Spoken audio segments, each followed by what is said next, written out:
Welcome to More Than It Seems, Stories Beyond the Cardboard, a series where one piece of cardboard can create the ultimate link to baseball history. Behind every photo and stat line lies something richer: resilience, drama, joy, heartbreak. Untold stories that go far beyond the box score.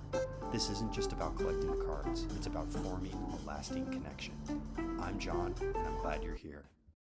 Today, we turn the page on a baseball story that's less about box scores and more about bravery. It begins with a card, a 1948 leaf that showcases a tall, determined-looking lefty in a Philadelphia A's uniform. One of baseball's toughest men, a guy who didn't overcome the odds. He laughed at them. As his baseball card implies, his name, Lou Brissie. To most fans, he's a footnote, but to those who know, he's a legend. Not for how many games he won, but for the battles he fought just to take the field. Let's start at the beginning. Louis Norman Brissie was born in 1924 in Anderson, South Carolina, a small mill town where baseball dreams were often bigger than the fields they were played on. He was tall, lanky, and left-handed, blessed with a natural fastball and a quiet determination. As a teenager, he drew the attention of scouts across the South. In 1941, while still in high school, he was offered a minor league contract by Connie Mack and the Philadelphia Athletics. But Lou said no, not because he didn't want it, but because his father insisted that he finish school.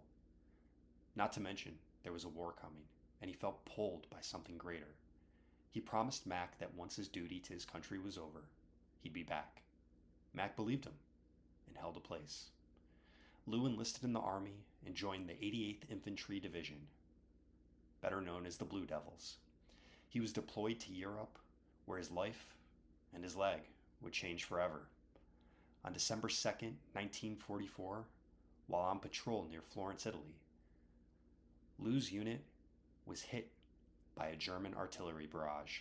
One shell exploded just feet from him. His left leg was shattered, splintered in more than 30 places. He was left for dead in the snow. The damage was so severe that field doctors marked him for amputation.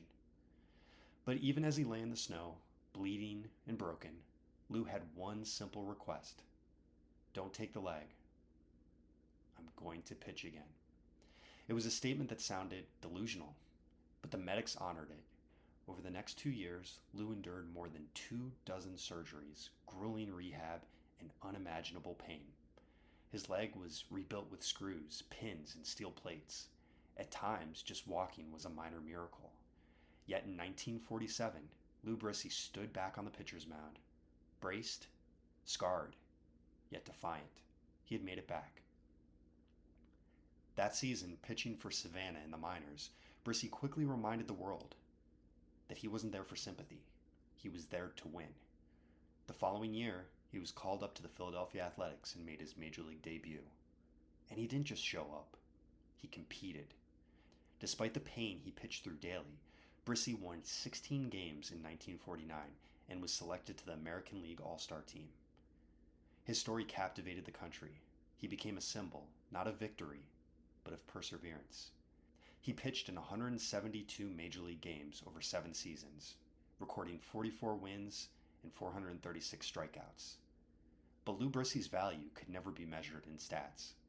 Every inning he threw, every batter he faced, was a victory over pain, over trauma, and over doubt. Because after all, he wasn't just pitching on a rebuilt leg, he was pitching on willpower. Following his baseball career, Lou dedicated his life to public service. He worked for the Veterans Administration, using his platform to advocate for wounded soldiers returning from Korea and Vietnam. He visited hospitals, encouraged amputees, and reminded them that a meaningful life was still ahead. In 2009, his autobiography, The Corporal Was a Pitcher, written by Pulitzer Prize-winning author Ira Berkow, was published.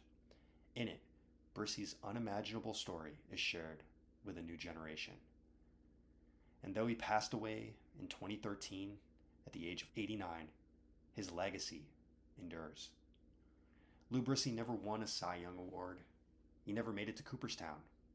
but he's enshrined in something just as powerful: the memories of those he inspired. His story isn't about records or rings, it's about a man who refused to quit, even when the world told him he had every reason to. So the next time you're flipping through a box of old cards and come across a battered 1948 leaf with Lou Brissie's name plastered across the bottom, stop. Take a second look, because behind that weathered piece of cardboard is a story that runs deeper than most. This has been More Than It Seems, Stories Beyond the Cardboard. I'm John, and thank you for listening. If you enjoyed this episode, please like the video, leave a comment, and be sure to subscribe. And as always, remember, the numbers on the back never tell the full story. It's always more than it seems.